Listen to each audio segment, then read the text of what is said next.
வணக்கம் சொந்தங்களே. அன்னைஸ் கிச்சன் இருந்து உங்கள் அம்மா சசிரேகா சுந்தர். இன்றைக்கி நம்ம கிச்சனில் பார்த்தீங்கன்னா ரொம்ப ஆரோக்கியமான ஒரு வடை தான் செஞ்சு காட்ட போகிறேன். மசால் வடைன்றது சர்வசாதாரண ஒரு டீ கல் கூட கிடைக்கும். ஆனால் பார்த்தீங்கன்னா இது ரொம்ப ஸ்பெஷல். நான் முருங்கைக்கீரையை வச்சு தான் இந்த வடையை சுட்டு காட்ட போகிறேன். என்னென்ன பொருள் வச்சுக்கணும்னு பார்க்கலாம் வாங்க. முருங்கைக்கீரை பார்த்தீங்கன்னா நல்லா உருவிட்டு அலசிட்டு ஒரு கைப்பிடி அளவுக்கு எடுத்து வச்சுருக்கேன். 200 கிராம் அளவுக்கு கடலை பருப்பு எடுத்து அதை 2 மணி நேரம் ஊற வச்சு தண்ணி வடிகட்டி எடுத்து வச்சுருக்கேன்.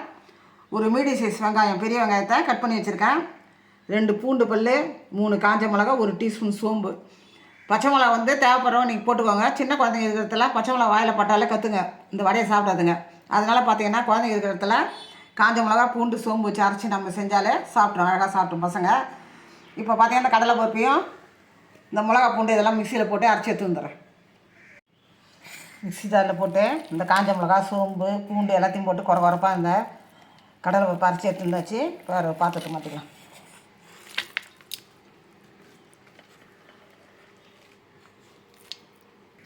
தேவையான அளவுக்கு உப்பு இதில் ஆட் பண்ணிக்கலாம். கூட வெங்காயம். சாதா மசாலோடைய இருந்தால் நம்ம கருவேப்பிலை, கொத்தமல்லி எல்லாம் போடலாம். இது கீரையே போடுறதால அதெல்லாம் தேவைப்படாது. அதனால் கீரை மட்டும் போதும்.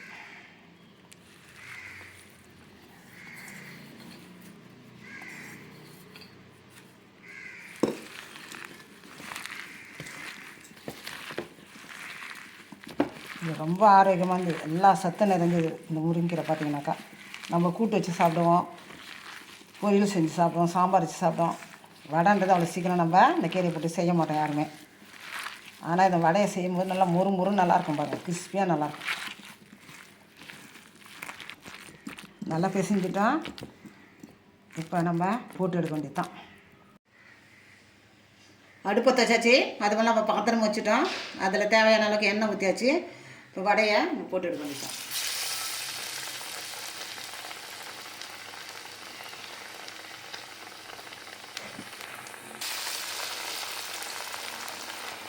மீடியம் ஃப்ளேமில் வச்சு தான் இதை நம்ம போடணும், இல்லைன்னா மேலே பார்த்தாங்கன்னா நல்லா வெந்துட்டு உள்ளே வேகாது. அதனால் மீடியம் ஃப்ளேமில் வச்சு வேக வச்சுருக்கோம். கிறிஸ்பியாக நல்லாயிருக்கும். அப்புறம்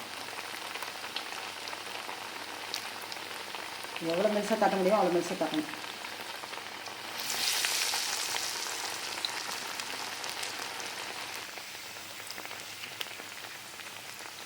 லேசாக சேர்ந்துருக்கு, திருப்பி போட்டாச்சு. இன்னும் நல்லா சேர்க்கணும், சேர்ந்துருந்தா இருக்கும். 2 பக்கம் நல்லா சேர்ந்துச்சு. இப்போ நம்ம எடுத்த வேண்டியதுதான்.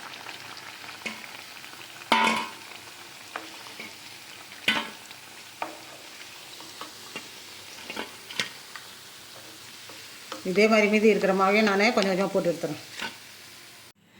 இன்றைக்கி நம்ம அன்னைஸ் கிச்சனில் பார்த்தீங்கன்னாக்கா சூப்பராக நான் முருங்கைக்கீரையை வச்சு தான் ஒரு மசாலாவோட செஞ்சு காட்டிட்டேன். இது ரொம்ப ரொம்ப சிம்பிளு, ரொம்ப செலவும் கம்மி. 200 கிராம் அளவுக்கு தான் கடலை பருப்பு எடுத்து 2 மணி நேரம் ஊற வச்சு ஒரே ஒரு மீடியம் சைஸு வெங்காயம், ஒரு கைப்பிடி அளவுக்கு கீரை, முருங்கைக்கீரை, அவ்வளோதான். மொத்த பொருளே பார்த்தீங்கன்னாக்கா ரொம்ப சிம்பிளு, அதே சமயம் ரொம்ப டேஸ்ட்டாகவும் இருக்கும். ஈவினிங்கில் பார்த்தீங்கன்னா அந்த மழை நாளில் ஈவினிங் ஸ்நாக்ஸ் மாதிரி செஞ்சு கொடுங்க. வீட்டில் இருக்கிறவங்களுக்குலாம் ஆளுக்கு 2 கொடுத்து ஒரு டம்ளர் டீயோ காஃபியோ குடிச்சிங்கனாக்கா எல்லாருக்கும் ஒரு ஃபுல்ஃபில்மெண்ட்ஸ் கிடைக்கும். செஞ்சு பார்த்துட்டு எனக்கு கமெண்ட்ஸில் சொல்லுங்கள். லைக் பண்ணுங்கள், ஷேர் பண்ணுங்கள், கமெண்ட் பண்ணுங்கள். மறக்காமல் என்னுடைய அன்னைஸ் கிச்சனுக்கு சப்ஸ்கிரைப் பண்ணுங்கள். தேங்க்யூ.